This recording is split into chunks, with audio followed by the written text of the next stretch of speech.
Mga kapanampalataya, may oras ka ba?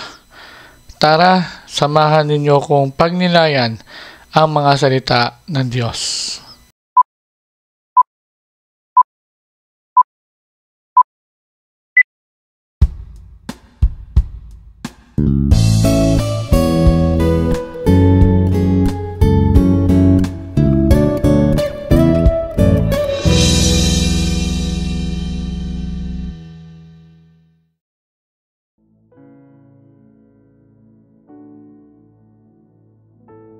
Ang mabuting balita ng ating Panginoon ayon kay San Lucas. Noong panong iyon, sinabi ni Jesus sa kanyang mga alagad, magkakaroon ng mga tanda sa araw, sa buwan, at sa mga bituin. Sa lupa, ang mga bansa ay masisindak at maililito dahil sa ugong at mga daluyong ng dagat. Ang mga tao'y hihimatayin sa takot dahil sa pag-iisip sa mga sakunang darating sa sanlibutan, sapagkat mayayanig at mawawala sa kani-kanilang landas ang mga planeta at iba pang katulad nito na nasa kalawakan. Sa panong iyon, ang anak ng tao'y makikita nilang dumarating na nasa alapaap. May dakilang kapangyarihan at malaking karangalan. Kapag nagsimula ng mangyari ang mga bagay na ito, magalak kayo sapagkat malapit na ang pagliligtas sa inyo. Mag-ingat kayo na huwag magumon sa katakawan at paglilising at mabuhos ang inyong isip sa mga intindihin sa buhay na ito. Baka abutan kayo ng araw na iyon na hindi handa, sapagkat darating iyon nang di inaasahan ng tao sa buong daigdig. Kaya't maging handa kayo sa lahat ng oras. Lagi ninyong idalangin na magkaroon kayo ng lakas upang makaligtas sa lahat ng mangyayaring ito at makaharap sa anak ng tao. Mga kapatid, ang mabuting balita ng ating kaligtasan.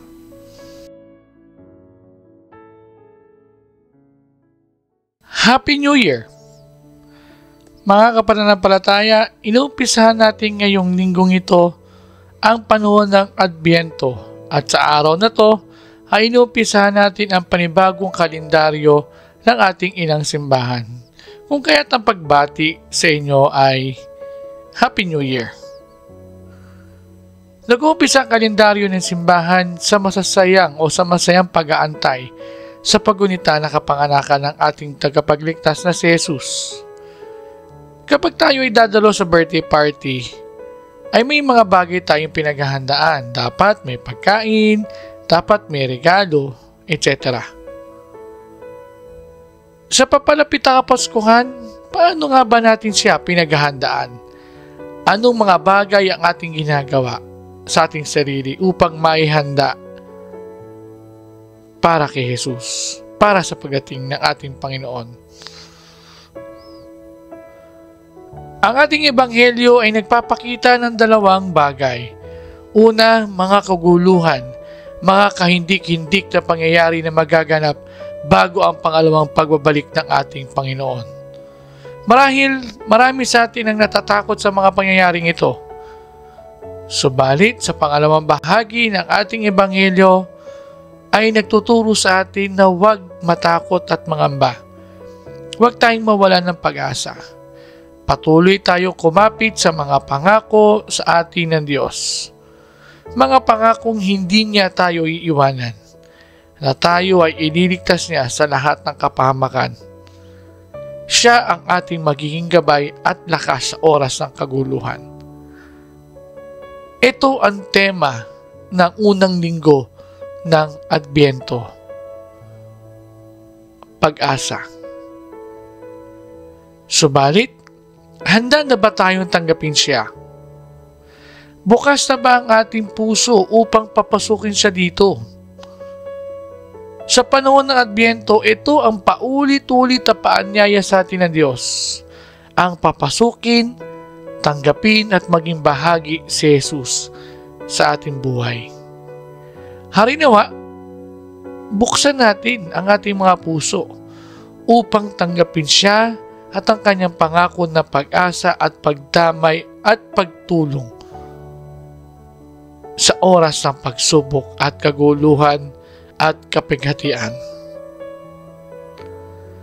Sa puntong ito, samahan ninyo ko sa isang panalangin.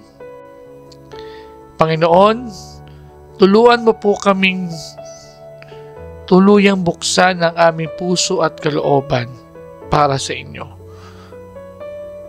upang kayo ay tuluyang makapasok at maghari sa aming mga buhay. Naniniwala at kumakapit kami sa iyong pangako na pag-asa at pagdamay sa amin sa oras ng kaguluhan, pagsubok at kapighatian. Hinihiling namin ito sa pangalan